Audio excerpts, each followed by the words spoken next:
지난주 신방 때 한 성도님이 이런 고백을 했습니다. 사업을 하실 때 일이 잘 풀 때는 이제 힘이 나지요. 기분도 좋고. 그런데 사업이 잘 안 될 때는 어떻게 됩니까? 힘이 난 게 아니라 힘이 들죠. 얼마나 고통의 시간이었겠습니까? 자신의 힘으로 도저히 풀 수 없는 그런 심각한 문제를 경험하기도 했대요. 그럴 때마다 의지할 분은 오직 하나님밖에 없음을 절감을 했다고 해요. 그래서 이제 하나님을 바라보며 기도했죠. 그럴 때마다 정말 상황은 굉장히 힘들었지만 하나님이 기가 막힌 방법으로 그런 방식으로 일을 해결해 주셨다, 이런 고백을 합니다. 도저히 자기는 이거 일이 해결이 안 될 것 같은데 이렇게 생각해보고 저렇게 생각해보고 계산을 이리저리 해봐도 대답이 안 나오는데 하나님이 해결해 주셨다, 이런 고백을 하시더라고요. 그 지금까지 일터나 가정에서 늘 순풍만 있었겠습니까? 어려움이 있었겠죠. 그러나 그런 지난날 경험을 통해서 또 지금의 신앙 고백을 통해서 어떤 순간 속에서도 하나님을 바라보고 또 주신 바 은혜에 감사하고 살 때 마음이 평안하다, 그 평안을 이야기하셨습니다. 이스라엘 백성 광야 생활을 마치고 꿈에도 그리던 가나안 땅에 들어가 살게 되었습니다. 그런데 그곳에서 정착해서 사는 것이 녹록치 않았습니다. 쉬운 게 아니었어요. 그냥 다 하나님께서 마련해 주시고 그냥 취하고 그냥 누리고 놀고 하는 게 아니라 또 정복도 해야 되고 또 개간도 해야 되고 막 여러 가지 일들이 있었어요. 또 가장 이제 힘든 게 그 가나안 땅에 이미 있었던 족속들이 있지 않겠습니까? 그 사람도 가만히 있겠어요? 또 힘을 구합해서 이렇게 쳐들어오고 전쟁이 계속 있었습니다. 이제 이 이스라엘 백성들이 가나안 땅, 약속의 땅에 들어가서 이미 하나님께서 알려주신 바대로 말씀을 따라서 이렇게 하나님을 기쁘시게 하는 삶을 살면 복되고 형통할 텐데 그러지 못했습니다. 미리 말씀하셨어요. 하나님이 거기에 가서 그 우상 문화에 젖지 말라, 큰일 난다, 망한다, 이런 말씀 미리 하셨잖아요. 그런데 이렇게 하셨음에도 불구하고 거기에서 가나안 땅의 문화 종교를 답습하는 거예요. 따라가는 거예요. 그러면 가나안 사람들이 좋다, 너희들 우리 문화에 젖어서 우리 이제 한 형제야, 이렇게 할 것 같죠. 물론 그렇게 할 것 같이 합니다. 그러나 나중에 그걸 빌미로 잡아먹는 거예요. 이게 사탄의 책략입니다. 우리가 이제 세상의 가치관을 따라 살면 이제 세상 사람들이 참 좋아하고 또 환영할 것 같죠. 처음에는 그래요. 같이 친구처럼. 그러다가 세상의 세력에 잡히게 만듭니다. 이게 사탄의 책략이에요. 우리가 정신을 바짝 차려야 됩니다. 이스라엘 백성들이 이제 가나안 땅에 들어가서 가나안 문화에 젖어들자 오히려 가나안 군대들이 일어나서 이스라엘 치는 형국이 되는 거죠. 가나안 하솔 왕 야빈은 자기의 종교와 문화에 젖어드는 이스라엘 백성들을 이제 침입을 했습니다. 그리고 그들을 착취하고 압제를 했죠. 20년 동안 이스라엘을 아주 못살게 굴었습니다. 그리고 이 가나안 하솔은 군대가 아주 강했습니다. 900대의 철병거가 있었어요. 요즘 말하면 뭐 탱크 정도일까요? 무서운 무기죠. 그 당시에는 최신식 무기를 갖춘 그런 나라고요. 이스라엘은 이제 이 가나안 야빈이, 하솔 왕 야빈이 이렇게 지배를 하고 있었고, 그 군대 장관은 시스라. 좀 이름이 여러분 여러 사람이 나오는데 좀 헷갈릴 수 있어요. 이제 야빈은 왕이고 시스라는 군대 장관. 가나안 땅이 이제 그 군대 장관인데 이 시스라 또 야빈 왕이 이스라엘을 20년 동안 이제 지배를 한 거예요. 그래 착취하고. 자, 그러면 이스라엘 사람들이 제대로 군사 훈련을 했겠어요? 그 나라에서, 물론 밖에서 다른 나라에서 독립군을 형성해서 이렇게 훈련할 수 있으나 그 나라 안에서는 꿈쩍도 못하죠. 우리 일제 강점기 때를 생각하시면 돼요. 그런 지금 모습입니다. 그리고 제대로 병거 하나 갖추겠어요? 이스라엘 사람들이 보이면 그 병거를 만든 사람 다 죽일 텐데, 이런 이제 상황에서 지금 이스라엘 백성들이 20년을 살았으니까 얼마나 고통스럽겠습니까? 그래서 막 그 하나님을 이제 찾게 된 거죠. 자기들이 잘못해서 그 가나안 땅의 우상의 문화에 젖어들어서 이런 이제 고난을 당하게 되는 것이지만, 그러나 힘든 건 사실이잖아요. 그래서 하나님 잘못했습니다. 다 내려놓겠습니다. 회개합니다. 하고 이제 하나님 찾게 된 거예요. 기도한 거죠. 부르짖게 된 거죠. 이때 이제 하나님이 사사라는 인물을 일으킵니다. 지도자죠. 지도자를 일으키는데 이때 드보라라는 여인을 일으켜요. 그러니까 이 당시에 뭐 이스라엘뿐만 아니라 주변의 그 역사들을 보면 여자가 정치 지도자가 되는 예가 거의 없어요. 거의 없어요. 뭐 지금도 많지는 않죠. 이 당시는 더더욱 그랬어요. 그런데 이제 하나님이 그냥 한 남편의 아내입니다. 그냥 평범한 아낙네예요. 드보라라는 여인을 들어서 민족의 지도자로 세우신 거예요. 하나님 부르시니까. 그리고 이제 드보라가 약간 이제 좀 특별한 게 있다면 여선지자입니다. 선지자라는 것은 이제 하나님과 교통했다. 하나님의 말씀을 잘 듣고 하나님의 뜻이 무엇인가 이걸 알고 또 자기 친족들, 자기 민족에게 이렇게 전하는 그런 사람이었다 하는 거예요. 이제 한 가정의 주부지만 그 하나님의 영이 임해서 하나님의 뜻을 전했던 사람, 이 드보라입니다. 드보라를 하나님께서 이제 세우셨습니다. 그래서 이제 이 드보라를 통해서 하나님이 역사하신 그 놀라운 일이 오늘 본문에 기록된 것입니다. 이게 이제 하나님이 일하시는 방식인데요. 정말 그 당시에 이제 소외되고 무시당했던 한 여인을 택해서 하나님의 일꾼으로 삼으신 이런 그 역사가 또 하나님이 하시는 일의 방식입니다. 드보라는 남자처럼 자신이 힘이 세고 용맹하다고 생각하지 않았어요. 나는 남자처럼 강해, 근육도 있어. 뭐 이렇게 생각한 사람이에요. 그냥 약함을 알아요. 아는데 그에게 어떤 게 힘이냐면 하나님을 아는 게 힘이에요.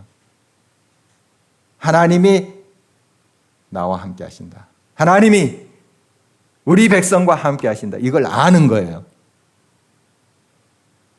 그게 그의 힘이었어요. 그러니까 뭐 대단히 뭐 용맹스럽고 그런 사람은 아니에요. 그 뭐 칼싸움을 잘한다든지 검술이 좋다든지 뭐 그런 게 아니에요. 자기도 알죠. 그리고 이제 바락이라는 이제 젊은 청년을 군대 지휘관으로 삼아요. 자기 부관인 겸에 군대를 지휘하게끔.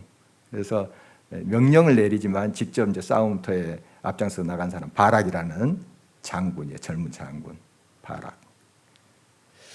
그래서 이제 군대를 모이게 되는데 이 가나안 하솔 왕 야빈의 군대 시스라 군대 장관 군대와 이제 대항하기 위해서 군사를 모으는데 한 10,000명 모았어요. 10,000명은 이 가나안 군대에 비하면 아무것도 아니에요. 이렇게 싸워서는 승산이 없습니다. 이길 수가 없는 그런 약한 군대고 뭐 훈련도 제대로 받았겠습니까? 또 아까 말씀드렸다시피 무기가 제대로 있었겠습니까? 그런데 중요한 것은 이 드보라가 하나님의 약속을 받았다는 거예요. 하나님 이제 기도 중에 이런 말씀을 하신 거예요. 너희 군대들과 내가 함께 하겠다.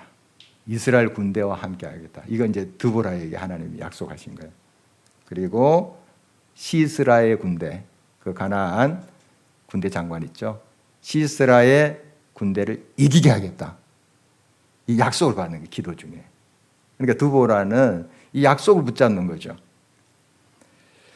그리고 이 군대를 지휘하는 바락이 이렇게 말을 했습니다. 본문 14절입니다. 드보라가 바락에게 이르되 일어나라. 이는 여호와께서 시스라를 내 손에 넘겨주신 날이라.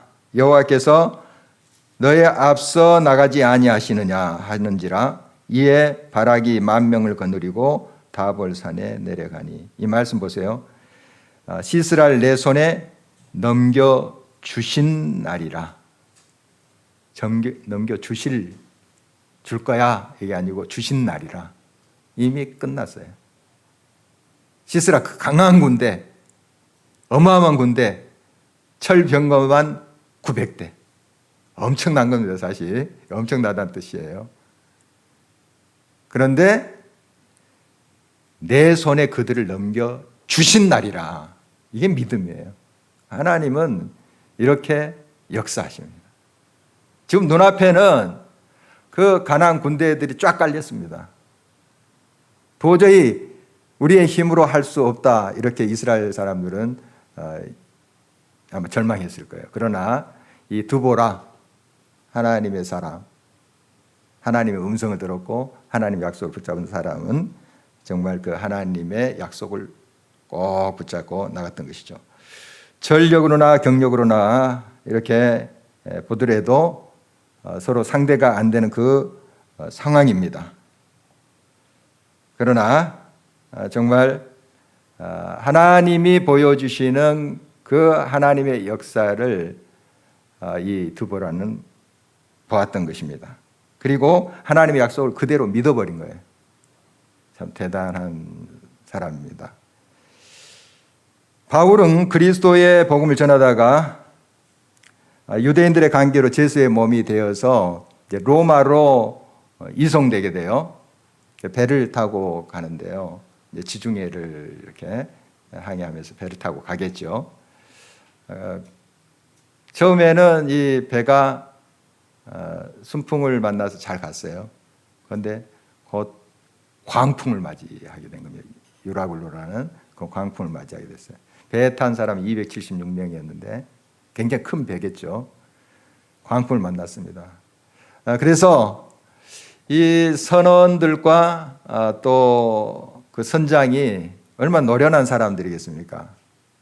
웬만한 풍랑들은 다 헤쳐갔던 사람들이에요. 또 그런 지식이 있고 그 바다에 대한 그러한 정보도 있고 했던 사람들입니다. 그런데 너무 무서운 그런 풍랑이라 도저히 이제 손을 쓸 수 없는 상황까지 되어버린 겁니다. 배에 있는 짐들 다 버리고 배를 가볍게 하기도 하고 또 평소에 배에 꼭 필요한 도구들이 있습니다. 그것까지 다 던져버리면서 이제 사투를 벌입니다. 그런데 이제 더 이상 어떻게 해볼 수가 없어요. 여기엔 이제 바울이 탔던 거죠. 바울이 뭐 했겠어요? 이 상황에 기도했겠죠. 기도했습니다. 그래서 기도 중에 하나님께서 하나님의 사자를 통해서 하신 말씀을 그들에게 전하고 있습니다. 그 말씀은 이 배 탄 사람들 아무도 해를 받지 않는다. 죽지 않는다. 276명 아무도 죽지 않고 배만 이제 부서진다. 이걸 미리 말씀해 주신 거예요. 그리고 반드시 자기가 로마 황제 앞에 설 것이다. 지금 로마로 가고 있고 로마 황제 앞에 설 것이다 하는 것을 말씀해 주셨고 또 이 배 탄 모든 사람을 내게 주셨다. 이것은 이제 배 탄 사람들에게 이야기를 한 겁니다. 지금 막 배는 뒤집어지려고 해요. 아직 풍랑이 잔잔해진 건 아니에요. 그런데 이 말씀을 이제 이야기할 때 아마 사람들의 반응을 우리가 좀 상상해 볼 수 있어요. 좀 미친 거 아니야? 이렇게 이야기할 수 있죠. 그리고 그냥 달려들어서 해코지 할 수도 있어요. 그런데 사람은 지금 많이 지쳐 있습니다. 어떻든 이제 그런 가운데 하나님이 주신 말씀으로 그대로 선포하고 있습니다. 사도행전 27장 25절입니다. 그러므로 여러분이 안심하라. 나는 내게 말씀하신 그대로 되리라고 하나님을 믿노라. 여러분, 이것이 믿음이에요. 하나님이 말씀하신 그대로 되리라고 나는 하나님을 믿노라. 그러니까 이 드보라도 이런 믿음이 있는 거예요. 지금 눈앞에 벌어지는 광경은 도저히 상대할 수 없는 그런 엄청난 적들이에요. 그런데 하나님 말씀하셨잖아요. 그들을 내 손에 이미 주었다. 너 이긴다. 말씀 주셨어요. 그대로 믿어버린 거예요. 이게 쉽게 되겠습니까? 평소에 이제 하나님과 친밀한 관계 속에 하나님은 정말 하신 말씀을 반드시 이루신다 한 확신이 있는 사람에게만 이 믿음이 생기겠죠. 책 광야에 세우는 십자가는 황요한 오한나 선교사님 부부가 중국에서 체험했던 생생한 삶의 고백과 사역을 담고 있습니다. 거기에 이제 배 할아버지라는 분의 이야기를 소개하고 있더라고요. 이 할아버지는 일제강점기 때에 이제 중국으로 이주했습니다. 건너갔습니다. 거기서 이제 중국 여자분을 만나서 결혼하셨고요. 이제 교포죠, 그러니까. 상하이에서 근현대사의 격동기를 몸소 체험하시면서 신문물을 또 배워서 5개의 국어를 구사할 수 있었대요. 참 뛰어난 분이죠. 공산당 치하에서 그는 복음을 받아들이고요. 이제 외국에서 들어온 성경을 중국 내에 몰래 보급하는 일을 했대요. 이렇게 전도도 하면서 나눠주는 그런 일을 하다가 지인에 의해서 밀고를 당하게 됩니다. 발각돼요. 발각돼서 그 당시 이제 이런 이제 성경을 보급하고 하는 일이 굉장히 중형을 받았다래요. 15년 형을 받았습니다. 열악한 옥중 생활은 누워서 잘 수도 없을 만큼 비좁고요. 아주 불결했다고 합니다. 더러워서 이제 서서 잘 때도 많았대요. 서가지고 여기 자기도 하고요. 그리고 마지막에는 악질 분자로 분류돼서 가장 가혹하다는 독방 생활을 했답니다. 아무도 없는 독방에 수년을 지내는 것은 정말 공포스럽고 잔혹한 형벌이었다고 해요. 배 할아버지는 그 무서운 독방에서 끊임없이 중국어, 영어, 한국어, 성경을 읽었다 합니다. 막 성경책 닳도록 이 세 권을 읽었습니다. 이제 하나님을 붙잡기도 하고 또 그 언어 감각을 잃어버리지 않기 위해서 그런 목적도 있었겠죠. 그래서 이제 14년 반을 복역하다가 병보석으로 풀려났습니다. 그때 아주 정확한 표준 한국어 발음을 할 정도였대요. 그만큼 그냥 한국어 성경책 읽으면서 또 영어, 중국어 성경책 읽으면서 그렇게 또 정말 자기 자신을 관리한 것이죠. 그런데 그가 투옥 생활을 하면서 가장 힘들었던 것은 자기를 밀고 한 그 지인, 그 사람 용서가 안 되더래요. 믿었던 사람인데 찌른 거죠. 그런데 이제 말씀을 읽고 계속 뭐 책이 닳도록 읽었으니까요. 하다 보니까 말씀이 뭐 부딪혀오지 않겠어요. 그 말씀이 살아가지고 용서해라, 용서해라. 그리고 너의 무거운 짐을 다 맡겨라 하는 음성이 막 때리는 거예요. 말씀이 살아서 순종하겠습니다 했죠. 다 용서했대요. 그러니까 마음이 막 자유로운 거예요. 물론 육신은 고달프고 막 정말 지옥 같은 그런 감옥 생활 아니겠습니까? 그러나 마음은 참 가벼웠대요. 주님이 함께 하신다. 이렇게 감옥 생활 그 아주 그 형벌을 이기지 못하고 죽어가는 이제 그 수감자들이 많았다고 그래요. 여러 제목으로 온 사람들 있겠죠. 그런데 끝까지 하나님을 바라보면서 하나님을 믿으면서 말씀을 붙잡고 약속을 붙잡고 나갈 때 하나님께서 소망을 주시고 결국 이제 옥에서 풀려 나오게 됐다고 합니다. 추록하게 되었을 때 그 전에 자기에게 악랄하게 했던 사람들 소식을 듣게 되는데 하나님이 다 그들을 징계하셨다 하는 소식을 이제 옆에 있는 사람들을 통해서 들었다고 합니다. 15년 가까이 제대로 누워 잘 수도 없고 불결하기 짝이 없는 투옥 생활 속에서도 그는 믿음을 잃지 않았습니다. 끝까지 하나님을 바라봤죠. 그리고 말씀의 약속대로 그대로 되리라고, 그대로 하나님께서 이루시라고 믿었던 것이죠.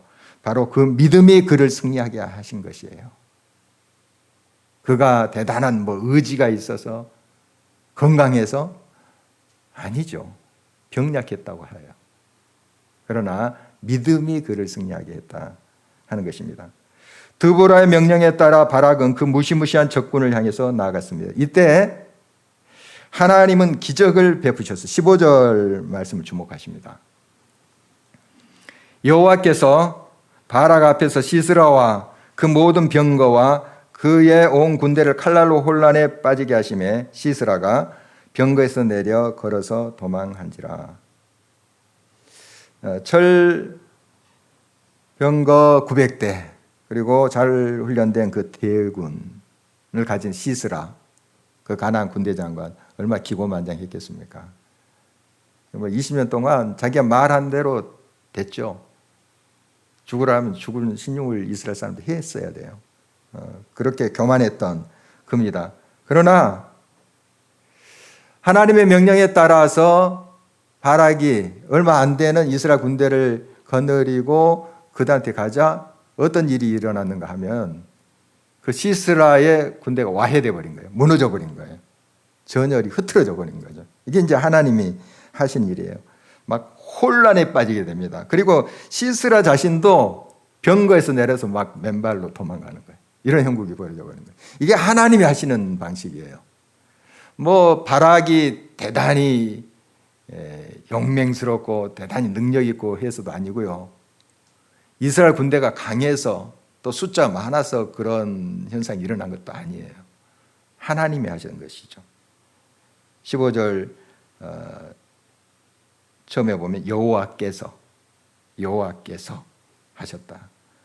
이런 말을 주고 있습니다. 그래서 자기의 힘을 믿고 교만했던 시스라는 씻을 수 없는 그러한 치욕을 뒤집어쓰고 도망가는 신세가 되었죠. 이것이 이제 하나님이 일하시는 방식입니다. 이스라엘 군대를 지휘한 바락은 겁에 질려 도망가는 그러한 시스라의 군대들을 쳐서 섬멸을 했습니다. 가까스로 목숨을 건진 이제 시스라 가나안 군대 장관은 도망가다가 겐 사람 헤벨의 아내 야엘의 장막에 이르게 됩니다. 이 겐 사람 헤벨과 시스라가 속한 그 가나안 하솔, 여기는 서로 화친 관계가 있어요. 서로 잘 지냈어요. 잘 지내서 잘 됐다. 이제 시스라 도망가다가 혼자 막 도망가다가 그 집에 들어갔어요. 거기에 이제 주인의 아내 이름이 야엘인데요. 반갑게 맞았어요. 하고 막 극진히 대접합니다. 이제 숨겨주는 거죠. 숨겨줘요. 극진히 대접하고 숨겨주고 이제 목마르다 하니까 우유 부대째 갖다가 주니까 막 벌컥벌컥 마시는 거예요. 얼마나 목마르겠습니까? 그리고 도망자 신세 얼마나 그냥 정말 긴장했겠어요. 그래서 배도 이제 고프고 하니까 우유를 잔뜩 마셨습니다.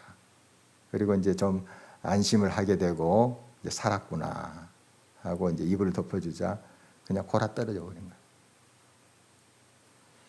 이때 시스라가 깊이 잠든 것을 확인한 야엘은 장막 막둑을 가지고 한 손에는 또 방망을 가지고 시스라의 관자놀이에 대고 박아버립니다. 이 여인이. 그래서 그 말뚝이 관자놀이를 뚫고 땅에 박혔다. 이렇게 이제 시스라가 그 교만했던 기고만장했던 시스라가 죽고 맙니다. 본문 23절 이렇게 기록되어 있습니다.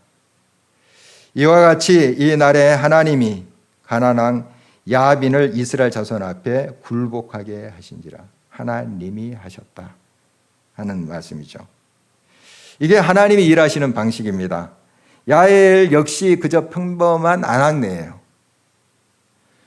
그러나 그는 이스라엘 백성과 함께하는 하나님을 보았어요. 하나님이 이스라엘과 함께 하는구나 하는 걸 보았어요. 이 여인이. 그리고 그 시스라를 이렇게 처단하는 모습을 보게 됩니다. 그는 여리고성의 기생 라합을 연상시킵니다. 이 라합은 이스라엘 정탐꾼들을 숨겨두죠. 그래서 이제 여리고성 군사들이 그 집에 들이닥쳤습니다.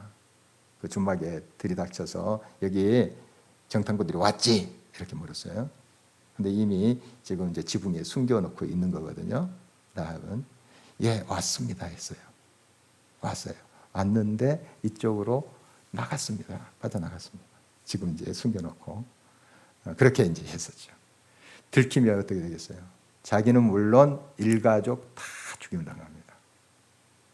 그런데 왜 이 목숨을 걸고 이 정탐꾼을 숨겨두었을까요? 보았어요. 보았어. 이 여인이 보았어요. 그 여리고성에 많은 사람들이 있었습니다. 보지 못했어요. 여인은, 이 라합은 봤어요. 어떤 것을요? 이스라엘과 함께하는 여호와 하나님을 본 거예요. 믿음의 눈으로. 얼마나 큰 은혜입니까? 그래서 목숨 걸고 이 이스라엘 정탐꾼들을 숨겨두지 않았습니까? 나중에 이제 여리고성이 함락돼요. 함락됐을 때 이 라합과 그 가족들은 구원을 받게 됩니다. 그렇습니다. 비록 힘없고 평범한 사람, 특히 당시 사회적으로 무시를 당했던 여자들을 통해서 이 엄청난 기적을 이루시는 것이 이 하나님이 일하시는 방식입니다. 기적은 우리의 힘이나 능으로 되는 것이 아니에요. 오직 하나님을 의지하며 모든 것을 하나님께 맡기는 자를 통해서 일어나는 거예요. 하나님을 의지하는 자, 약속의 말씀을 붙잡는 자를 통해서 하나님이 이루시는 것입니다. 잠언 21장 30절 31절을 보면 이런 말씀이 있죠. 지혜로도 못하고 명철로도 못하고 모략으로도 여호와를 당하지 못하느니라. 싸울 날을 위하여 마병을 예비하거니와 이김은 여호와께 있느니라. 아무리 900대 되는 철병거를 가지고 대군을 일으킨다 할지라도 결국 승리는 하나님께 있어요. 하나님께 있습니다. 전쟁은 여호와께 속한 것이에요. 여러분의 작은 싸움도, 여러분 가정에, 공동체에 불어닥치는 여러 도전도 결국 하나님의 손에 있어요. 그래서 우리는 우리의 힘과 능을 믿어서는 안 되고요. 하나님만을 의지해야 됩니다. 하나님과 긴밀한 교제 속에 그 하나님의 약속을 붙잡아야 돼요. 말씀을 붙잡아야 돼요. 말씀 속에 있어야 돼요. 그리고 그것이 확신이 돼야 됩니다. 이때 하나님께서 일하십니다. 하나님이 역사하십니다. 우리가 상상할 수 없는 이것이 말이 되나? 하는 일들을 하나님께서 벌이신다는 거고요.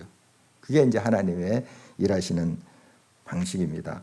가나안 하솔 왕 야빈과 그의 군대 장관 시스라, 앞제 아래에서 신임했던 그 이스라엘 백성, 이것을 구원하는 그 하나님의 손길을 우리가 보면서 그 하나님이 일하시는 방식을 우리가 잘 깨닫고 알아야 되겠습니다.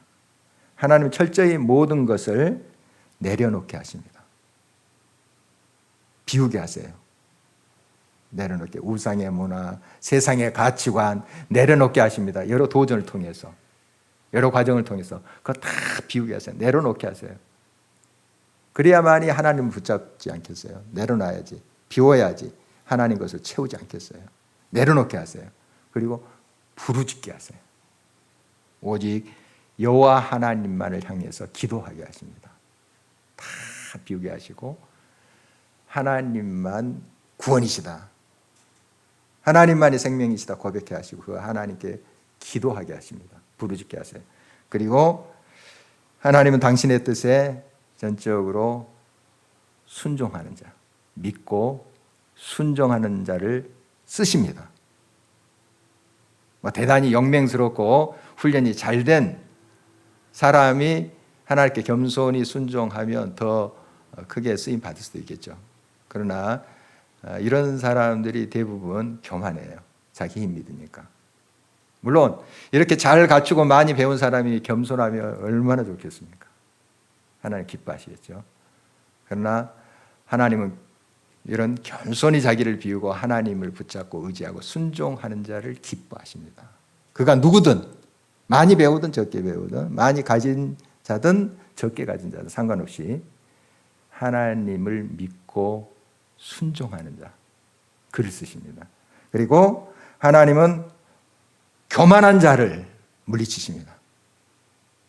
교만한 자, 시스라 기고만장했죠. 한순간 무너집니다. 교만은 패망의 선봉인 것이죠. 지금도 동일하신 하나님은 우리의 삶의 현장에서 동일한 방식으로 역사하신다는 사실을 또 주목하면서 끝까지 하나님을 신뢰하고 믿음으로 행하는 저와 여러분 되시기를 주의 이름으로 축원합니다.